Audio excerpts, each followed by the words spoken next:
Hi, my name is Bob Gallagher. I'm the mayor of the city of Bettendorf, Iowa. Today is Friday, July 23rd, 2021. Welcome to Palmer Hills. We're here with our superintendent of the golf course, Mr. Brian Hickey. Brian, thank you very much for joining the mayor's message. Thank you, Mayor. Appreciate you being here and coming to check out our facility. It's a beautiful day, but we're inside because we're going to learn today about golf course maintenance. Brian, tell me, what do we have surrounding us here in the, I guess this would be a shed? We call it the Agronomics Center. There we have it. Better word. A little more professional. Yeah, tell me about what we got. Yeah, so we got a lot of different mowers here. We've got greens mowers. We've got fairway mowers behind you. We run 4 fairway mowers out here. We're always trying to get out ahead of the golfers. We start at 5 a.m. is our start time for the crew. Golfers are pushing us by 5:15. Oh, I bet. Coming out. So we send them all out and try to get out ahead of them. Otherwise, we get bogged down.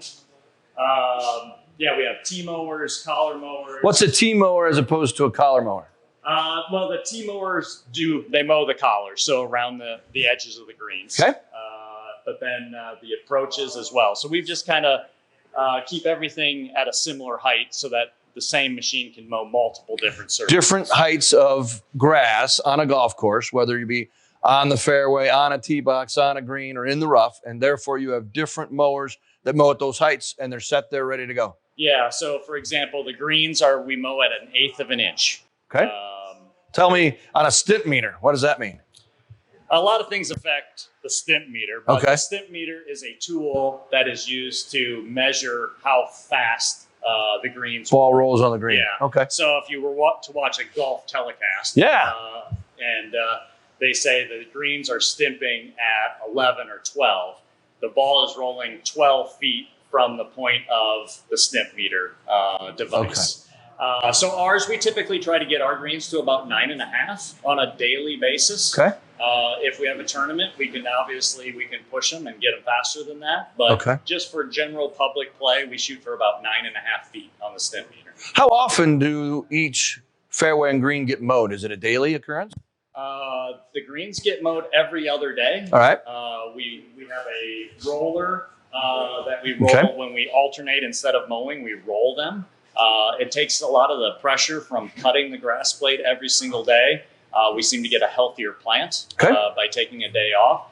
The fairways, we mow twice a week, typically Tuesdays and Fridays. And we use a growth regulator.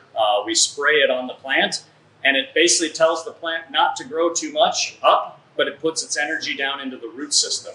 But we can save most golf courses mow 3 days a week, but we can save 1 mowing a week by using this growth regulator on the plant. Sounds like a lot of work.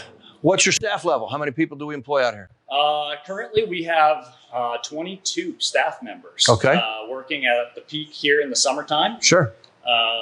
Most of them are all part-time. So, they range from 20 hours a week to as high as 40 hours a week. Well, are we looking now? It seems like everybody in town's looking, even us in some of our divisions. Or are you pretty well staffed for this summer? We are just filling out. We have an applicant behind you. Fantastic. Which is our last hire of the season, hopefully. And we are fully staffed. So yeah, we were good. We were in trouble for a while. Yeah, it seems like everybody has been. But yeah, the high school kids really came in, and then the high school kids knew a friend of a friend, and they helped fill out our crew. So yeah, we're doing good now.